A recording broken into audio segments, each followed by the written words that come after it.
kita akan update pemirsa seperti apa penutupan indeks harga saham gabungan posisinya dan secara teknikalnya di penutupan sesi pertama di siang hari ini, di mana indeks harga saham gabungan berhasil berbalik menguat setelah mengalami koreksi yang cukup dalam di perdagangan hari sebelumnya. Di penutupan sesi pertama siang ini, indeks harga saham gabungan berbalik menguat di 1%, ditutup di level 6.330.358. Dibuka di zona hijau pada pagi tadi masih di level 6.200-an, tepatnya di 6.277.763.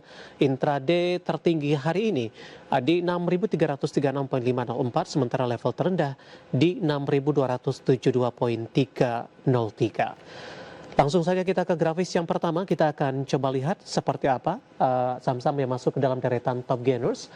Ada cuan, hari ini melesat di 7,64% di 775, TPIA menguat di 2,42%, di 2120, DSSA melesat di 5,29%, di 995, dan PTRO juga menguat di 7,51% di 5.300. Didominasi saham-saham dari konglomerasi.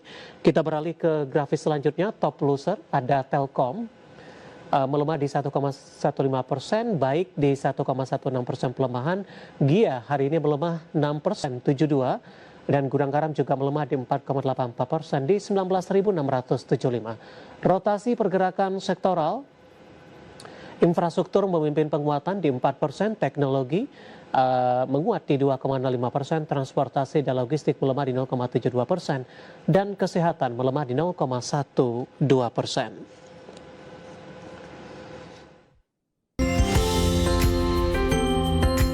PT UBC Medical Indonesia Tbk secara resmi mengumumkan rencana aksi korporasi pembelian kembali saham atau buyback senilai maksimal 12,6 miliar rupiah. Emiten alat kesehatan berkode saham LABS ini akan membeli sebanyak-banyaknya 60 juta saham. Jumlah tersebut setara maksimal 1,51% dari total saham beredar serta tidak melebihi batas 20% dari laba modal di setor perseroan. Aksi buyback ini dilaksanakan tanpa memerlukan persetujuan Rapat Umum Pemegang Saham atau RUPS demi merespon fluktuasi harga saham di bursa secara terukur. Pelaksanaan pembelian kembali saham akan dilakukan secara bertahap selama 5 bulan, terhitung mulai 11 Agustus 2026 hingga 11 Januari 2027. Langkah ini menjadi instrumen manajemen dalam memberikan sinyal positif atas nilai wajar ekuitas perseroan. Manajemen Labs memastikan bahwa alokasi dana buyback tidak akan mengganggu kondisi keuangan, kegiatan operasional maupun rencana investasi. Persero memiliki tingkat likuiditas dan arus kas yang sangat memadai untuk membiayai seluruh kebutuhan aksi korporasi tersebut. Dengan demikian, aksi pembelian kembali saham ini dipastikan tidak memberikan dampak negatif material terhadap kinerja pendapatan perseroan. Berbagai sumber, IDX Channel.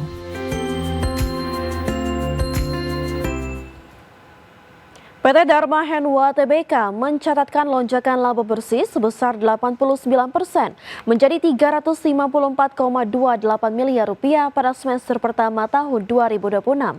Pertumbuhan kinerja emiten pertambangan berkode saham Dewa ini ditopang pendapatan jasa tambang serta penyesuaian nilai wajar investasi saham.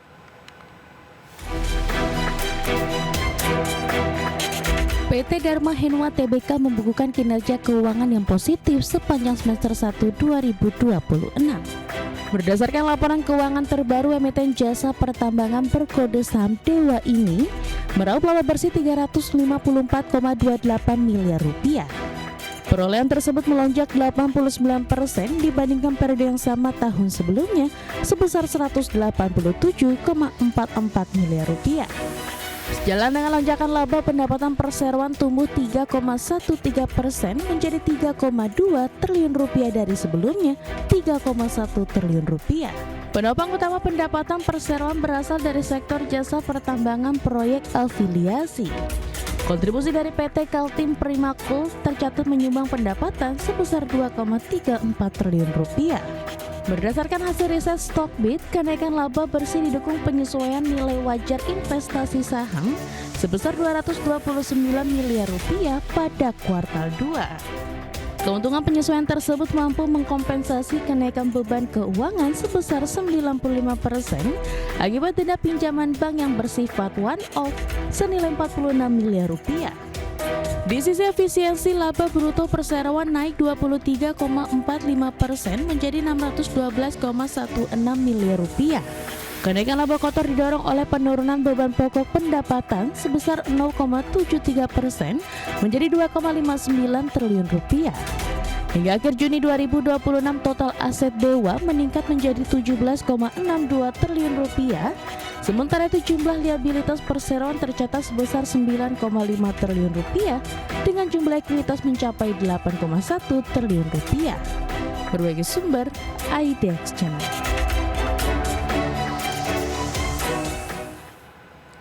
Pengelola gerai Mr. DIY PT Daya Inti Gunayasa Tbk melanjutkan program kepemilikan saham karyawan tahap 2 tahun 2026. Dalam pelaksanaan kali ini, perseroan menyediakan hak opsi yang dapat dikonversi hingga 20 jutaan saham. PT Daya Inti Gunayasa Tbk secara resmi melanjutkan pelaksanaan program kepemilikan saham bagi manajemen dan karyawan atau MESOP tahap 2 tahun 2026. Pengelola jaringan gerai retail modern Mr. DIY berkode emiten saham MDIY ini menyediakan hak opsi yang dapat dikonversi menjadi sebanyak-banyaknya 20.230.750 saham.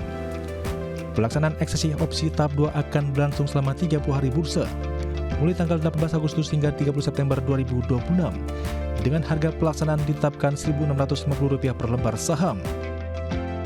Manajemen menjelaskan bahwa hak opsi yang belum dikonversi selama periode tersebut masih dapat dipergunakan pada periode pelaksanaan berikutnya hingga 6 Agustus 2029.